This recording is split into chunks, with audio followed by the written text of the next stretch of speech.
ہماری سادات برادری کا یہ حال ہے، جو کسی غریب سادات کو گالی دے گا اس کو گود میں بٹھائیں گے، ان کو عزت دیں گے، ان کو اپنے ساتھ بٹھائیں گے، ان کو بڑھا دیں گے، ہاں ہاں بھائی دو گالیاں۔ تو اللہ نے یہ پہلے پیشن گوئی کی تھی کہ سگے بھائی دشمن ہو سکتے ہیں۔ تو ایک خواب کا ذکر جب حضرت یوسف نے کیا تھا تو اللہ کریم نے کیا فرمایا، تو آئیے آیت سورت 1 سے لے کر 5 تک کی آیت کی ایک مختصر سا ٹکڑا دیکھیں، یہ دیکھیں۔ الف لام را، یہ کتاب روشن کی آیتیں ہیں، ہم نے اس قرآن کو عربی میں نازل کیا ہے تاکہ تم لوگ سمجھ سکو۔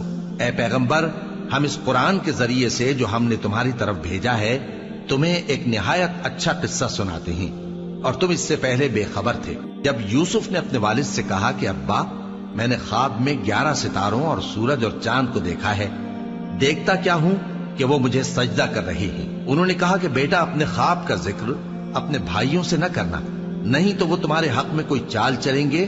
کچھ شک نہیں کہ شیطان انسان کا کھلا دشمن ہے۔ جی جناب، دیکھا آپ نے۔ اس کے بعد جو ہے وہ ہم آیت نمبر 13 اور 101 کا ذکر کریں گے، جس میں اللہ کریم کی وحدانیت دکھائیے کہ اللہ کریم بخشنے والا ہے، وہ رحیم کریم ہے، وہ گناہ بخشنے والا ہے، وہ عظمتیں دینے والا ہے، وہی ایک ذات ہے جو اس دنیا میں سب کچھ دے سکتی ہے۔ تو آئیے یہ ویڈیو دیکھیں۔ جی اب دیکھا آپ نے۔ اس کے بعد آیت نمبر 31 اور 32 کا آپ کو ذکر سنا دیں، جس میں حضرت زلیخا کا وہ قصہ ہے۔ اکثر لوگ کہتے ہیں یہ فینٹاسی قصہ ہے، نہیں، یہ قرآن شریف کا قصہ ہے جس میں ہاتھ کٹ جاتے ہیں حضرت یوسف کا حسن دیکھ کر۔ تو آئیے آیت آپ کو دکھائیں۔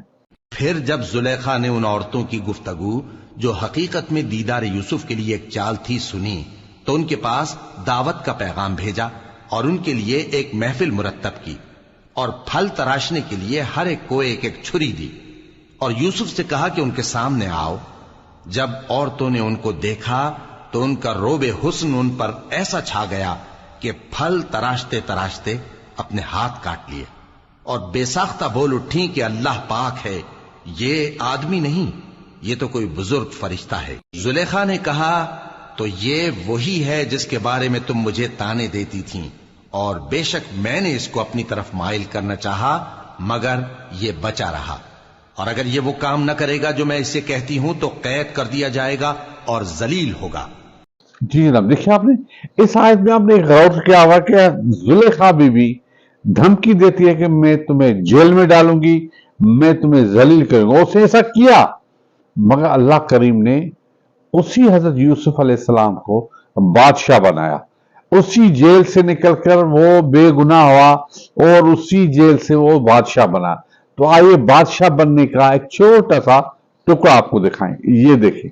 زلیخا نے کہا کہ حق تو ظاہر ہو گیا ہے، میں نے ہی اسے ورگلایا تھا، اور وہ بالکل سچا ہے جس نے قید خانے میں بے قصور 7 سال گزار دیے۔ اب اہل مصر کے سامنے حضرت یوسف علیہ السلام کی بے گناہی صاف ہو چکی تھی، لہذا بادشاہ نے حکم دیا کہ پوری عزت و تکریم کے ساتھ یوسف کو قید خانے سے شاہی محل لایا جائے۔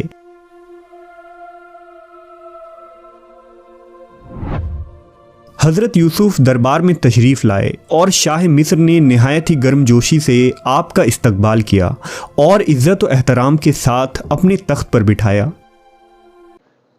جی اب دیکھا آپ نے۔ اس کے بعد اللہ کریم جب مشکل دیتا ہے، آزمائش دیتا ہے، پھر آخر میں خوشی بھی دیتا ہے۔